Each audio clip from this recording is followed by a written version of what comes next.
Bonjour, je suis Jean-Michel Abrassard, le scénariste de la série Zach et Zoé, zététiciens en herbe. Le volume 2 de la série, La mythologie chrétienne, est actuellement en cours de financement participatif sur Ulule. Vous vous demandez peut-être pourquoi un livre sur la religion chrétienne dans une collection de livres zététiques pour enfants. Le but de ce livre est d'être une introduction pour enfants à la théologie, pour reprendre le terme popularisé en France par Michel Onfray. L'apologétique chrétienne est un domaine de la philosophie de la religion en pleine explosion depuis quelques décennies dans le monde anglo-saxon. Il s'agit de philosophes qui tentent de défendre rationnellement la foi chrétienne. Ce courant de pensée arrive actuellement en francophonie à travers des livres, des vidéos YouTube, etc. Sans surprise, des athées et des agnostiques ont entrepris de tenter de répondre aux arguments de ces philosophes. C'est ce courant que l'on surnomme la contre-apologétique. Marius et moi, nous trouvons que ce débat philosophique est culturellement important. Et par conséquent, nous avons envie de produire du matériel pédagogique qui permet à des enfants d'entrer tout en douceur dans ces discussions complexes. Nous avons été particulièrement inspirés par la collection de livres pour enfants du philosophe chrétien William Lane Craig, What is God like? Comment est Dieu? À propos des attributs divins. Si les apologistes rédigent des livres pour enfants qui introduisent des notions pro, dès le plus jeune âge, pourquoi ne pas en écrire qui présentent des notions contra?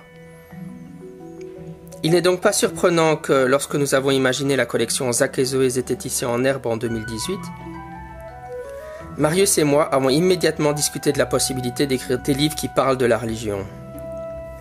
Pour tout vous dire, nous avons même évoqué lors de notre toute première rencontre la possibilité de faire un ouvrage sur le Père Noël ou Saint-Nicolas. Mais finalement, c'est la mythologie chrétienne qui est notre première incursion dans ce domaine. On pourrait évidemment nous faire remarquer pourquoi la religion chrétienne n'est pas l'islam, les sectes ou encore un tout autre sujet sceptique. Il faut bien comprendre qu'il nous fait faire des choix thématiques et nous pensons qu'il faut d'abord couvrir les bases. À nos yeux, introduire des notions de doute raisonnable sur le christianisme est une fondation très importante pour la pensée critique, car la culture occidentale est profondément imprégnée par cette religion. De par chez nous, les enfants sont très tôt exposés à des idées comme un Dieu monothéiste, le paradis, Jésus, la Vierge Marie, la résurrection, etc. Il nous semble donc très important de discuter de tout cela avec eux et de favoriser la réflexion sur ces sujets de manière proactive.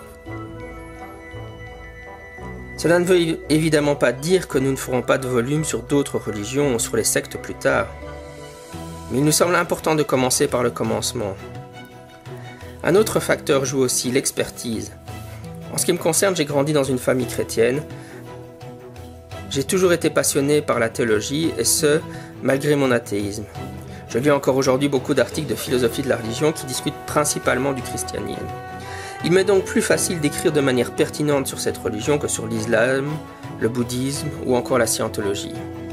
Voilà pourquoi nous avons décidé de consacrer ce deuxième volume à la mythologie chrétienne.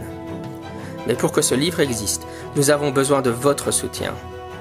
Visitez notre page Ulule et aidez-nous à apporter de la pensée critique aux enfants.